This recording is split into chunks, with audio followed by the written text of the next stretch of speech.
Hey everyone, my name's Lily and I'm the book blogger behind Utopia State of Mind, and I'm still recovering from losing my voice, so I won't be as loud as normal, but you're welcome. I'm going to share a book haul. As you can tell, this is my little stack, and based on, how tall I am, it's quite a large stack.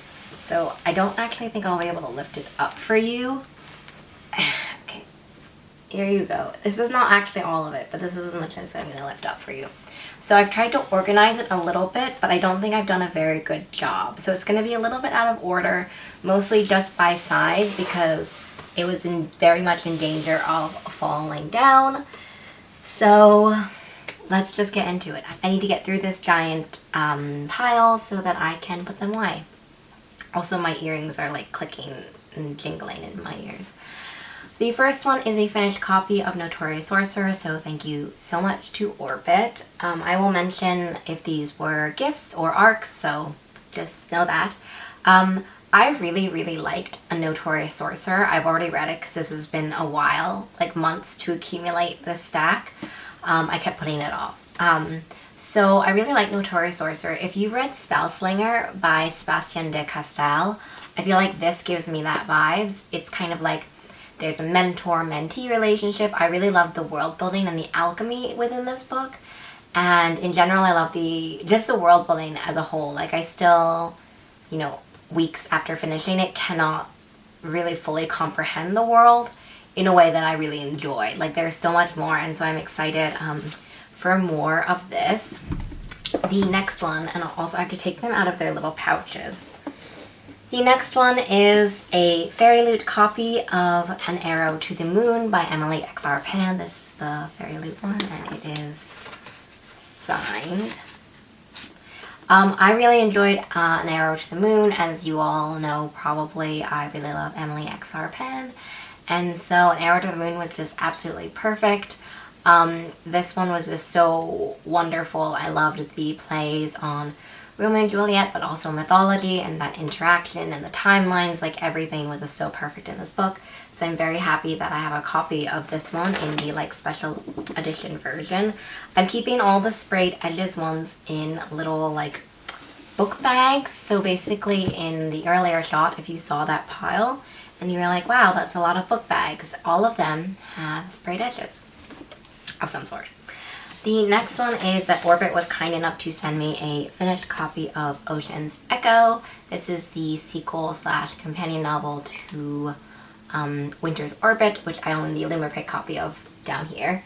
I actually have already read this one as well, and this one was so cute. This one delved more into the world, I feel like, than Winter's Orbit. So if space and space opera isn't really your thing, this one is definitely heavier on space and space opera and space ships. So just know that going into it. I really personally enjoyed that aspect a lot, but I know it's not everyone's cup of tea, so just be aware. It also has a kind of fake dating, but in a sci-fi context, kind of trope in this. And I really did love the interactions between the two main characters and their romance sub-storyline.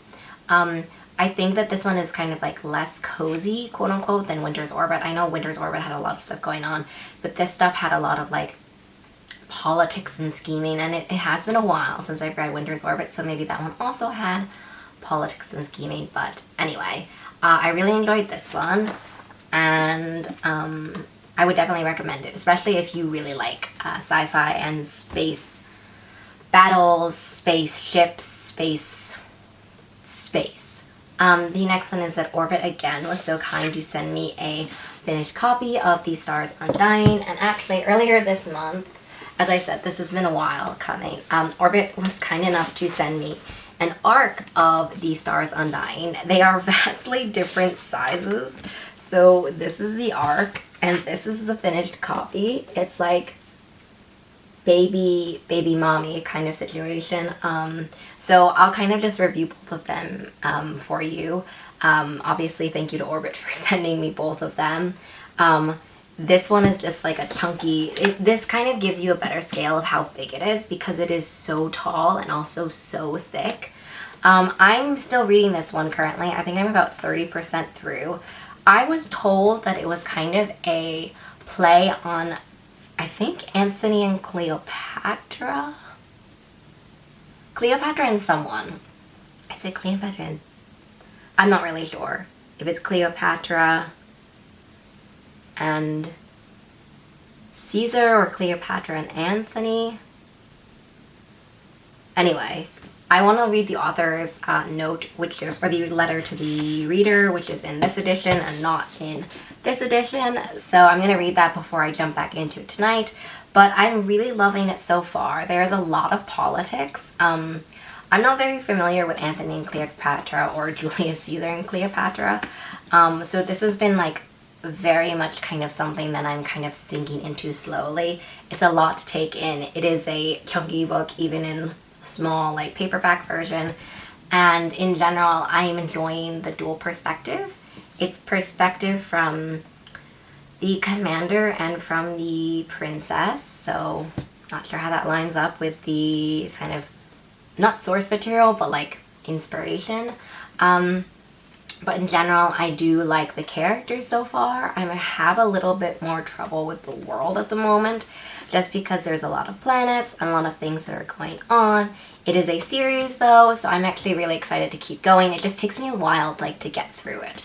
Longer than some things. So excited for that, but thank you to Orbit for sending me both. It's been like literally months since I got this. So actually this is the one I'm reading, not the small one. I literally just got this a day ago, and I was kind of like, okay, I need to film this. This is getting out of control. The next one is that I went to the Frankfurt Book Fair. I posted like a little TikTok reel. Look at how I'm aging myself. I posted a TikTok about little kind of snippets of book fair, and at the book fair I was able to meet the amazing Elise Kova and get this book signed. I actually, this is the German edition, so I don't think I will be reading this one, but I knew that I had to get it signed. Also, the first printings of these have gorgeous edges. I saw it in a few bookstores as I was kind of like walking around the book fair. I really loved all of Elise Kova's books that I've read. My favorite has to be Alchemist of Loom for sure, but I actually have not read Air Awakens or like the Vortex Chronicles, so this has really inspired me to get started on the Air Awakens series immediately, but not in German. Okay, I did see the kind of panel or speaking session that Elise was doing, and that was really intriguing to hear about the behind the scenes and also from the translator. But anyway, I won't be reading the German one. The next one is that the publisher as well, Orbit, was so... This is just like almost all Orbit review copies. It's not all, which is why I didn't say all of them. Was able to send me a finished copy of A Dowry of Blood. Also has red edges. I don't know if it's just the first printings. I know that this is the... so I guess it was independently released before, but this is the new cover and also in hardback. I don't know if the other ones were. But with these red edges, which I really loved. I read A Dowry of Blood already. I don't know what I was expecting because honestly the hype for this book was so extreme. I had heard nothing but hype. Also, when I was hearing the hype, I didn't hear anything one way or the other, like this is amazing, this is horrible. It was just a lot of hype. So I was expecting like a lot of hype. Also, I love Alexis Henderson's books. I enjoyed it. I think as a retelling it was interesting. I don't really feel like it was retelling in the sense of like staying true to Dracula. I think that this kind of like took Dracula and the settings and the character and the kind of loose people around Dracula and kind of, you know, went further with it, but I don't think it was a retelling in that sense. I feel like it was more of an inspiration. I did like when it diverted a little bit from Dracula. I liked the main characters and I thought that the character dynamics were really interesting.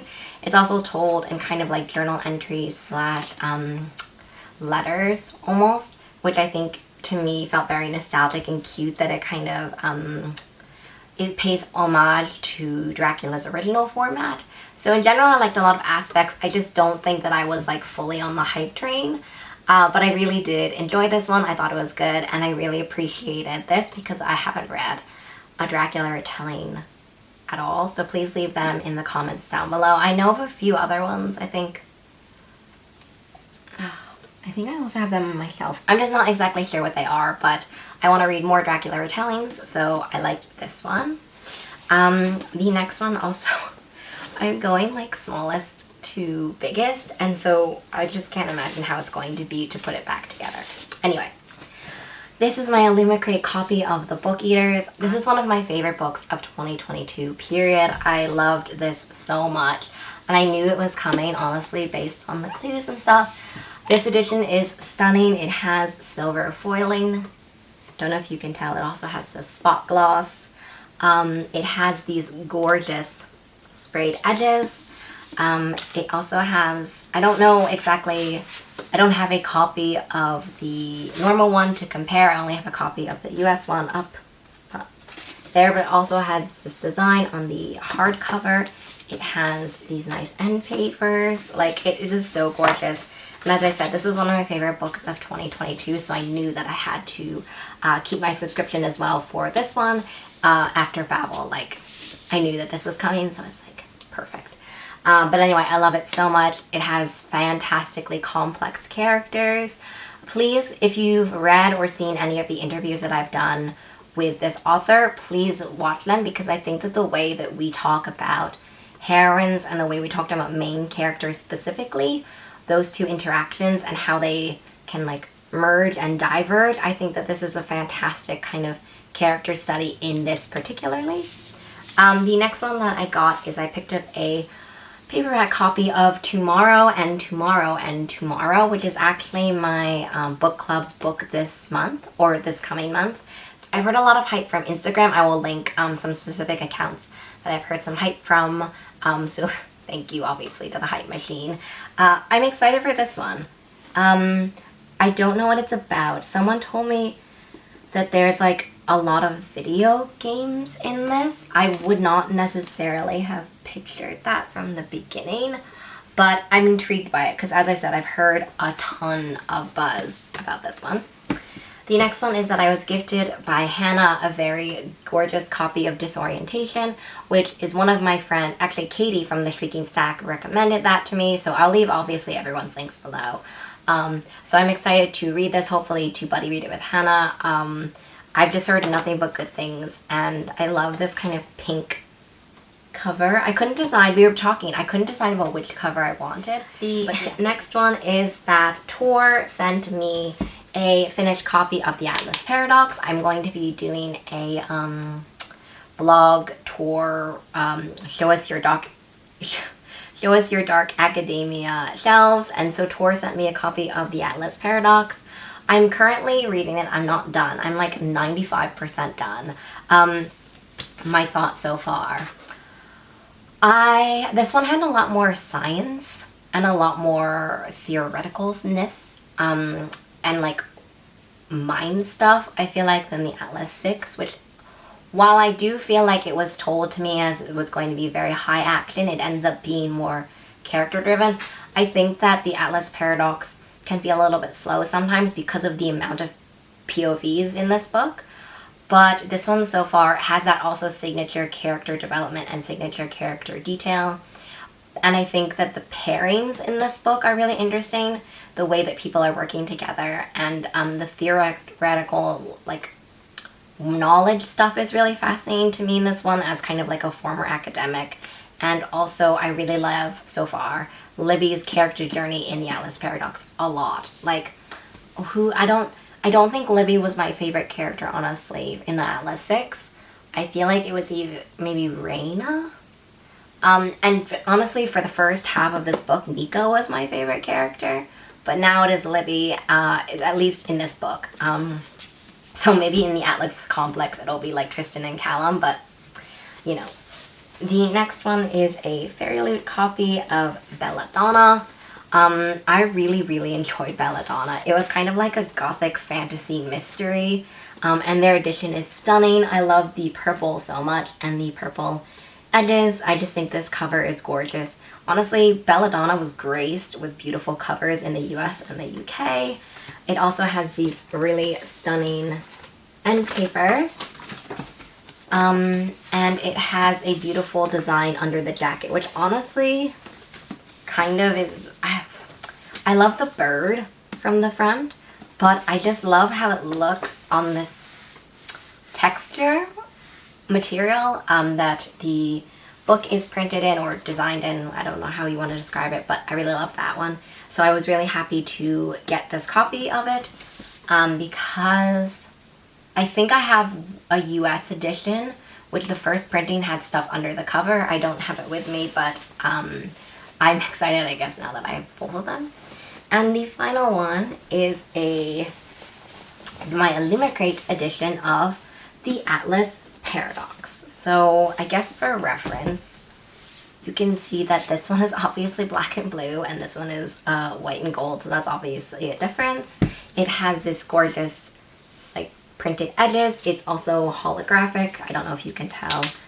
It has which is my favorite element of it entirely, are these character illustrations on the end paper. Like, honestly, this alone is what's making me commit to the rest of these Illumicrate ones, because I've seen some stunning editions. It also has a holographic case stamp, but the illustrations on the end papers is honestly like what gets me every single time. I love them so much. I don't know if I mentioned this, but also the Atlas Paradox had some pretty end papers as well. It's like the Society, I'm pretty sure. So yeah, I really enjoyed this Illumicrate edition. It will match my other one, which is it on the left or the right? On the left, it will match that one. And as I said, my main draw to this continuing set from Illumicrate are the end papers. I will find the artist and I will link the artist below. I can't remember honestly on the top of my head. I think it was like Little Shumora. I could be very, very wrong. Anyway, that was it. So that brings me to the end of the haul. Thank you so much for watching. It was a lot of books, but now I'm really excited to put them all away. I can get rid of a giant stack of books. And I don't think I'll be doing another haul this year. I mean, maybe at the end of the year, depending on if I get any books for the holidays. But just don't expect anything at the moment. Anyway, I know I've been gone for forever. I'm hoping to get back on top of it. I know that no one has seen any of my wrap-ups. And also no kind of like unique things. There are things happening. Just know everything's backed up, like a lot. And yeah, I hope everyone has a really great reading day, week, month, or year. Let me know what let me know which one book of these you would like steal from me. And I will see you in the next video.